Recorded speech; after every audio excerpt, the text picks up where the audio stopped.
ජාත්‍යන්තර බෞද්ධ මධ්‍යස්ථානයේ තමයි නිවාල දකින්නේ. නුවර දළදා මාලිගාව වඳින බෙතිමුතුන් බොහොමයක් මේ නිල්ලිගල ජාත්‍යන්තර බෞද්ධ මධ්‍යස්ථානයටත් එන්න අමතක කරන්නේ නැහැ.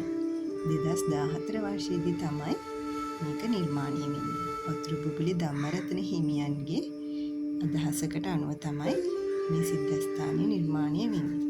කොබ්බේ කඩුව ගම්මානයේ කුරුරුණා දැසින ලස්සන පරිසරයක් ඇතුළේ තමයි මේ බෞද්ධ මධ්‍යස්ථානය තියෙන්නේ.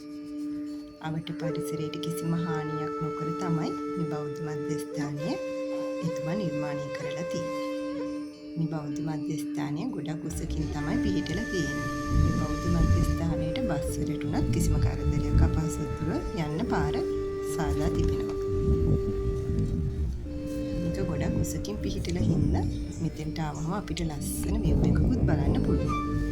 මේ උඩට ආවම අපිට හන්තාන, මිනස්ගිරිය, අදාගල, අලගල්ල, බතලේගල, අම්බුලුවාව, ආටිගල, රාමසාරකන්ද, ශ්‍රීපාදී, පිදුරු තලාගල යන කඳු ගොඩක් බලන්න පුළුවන්.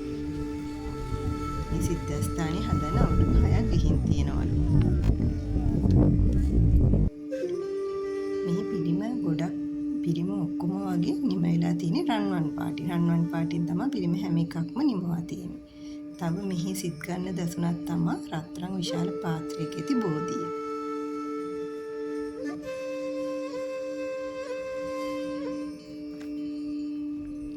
අඩි 70ක් උස බුබුලාකාර චෛත්‍යයක් මෙතෙන්ට එන ඕන කෙනෙක්ගේ නෙත්සිත් පැහැර ගන්නවා. ඒ සාදා තිබෙන්නේ මාස 3කින්. එතනට ආවම ඔයාලට ලස්සන view එකක් බලන්න පුළුවන්. ඔයාලට පේන වෙති වලාකුළු එහෙම අපේ සම වගේ තියෙන ලස්සන view එකක් එතෙන්ට බලන්න පුළුවන්.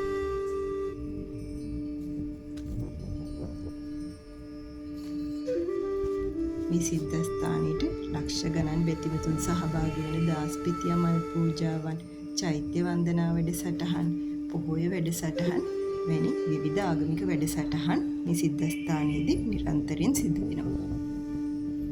ඔයාලත් නුවර දළදා මාලිගාව වදින්න આવොත් මේ සිද්ධාස්ථානයේ නරඹන්න එන්නත් අමතක කරන්න එපා.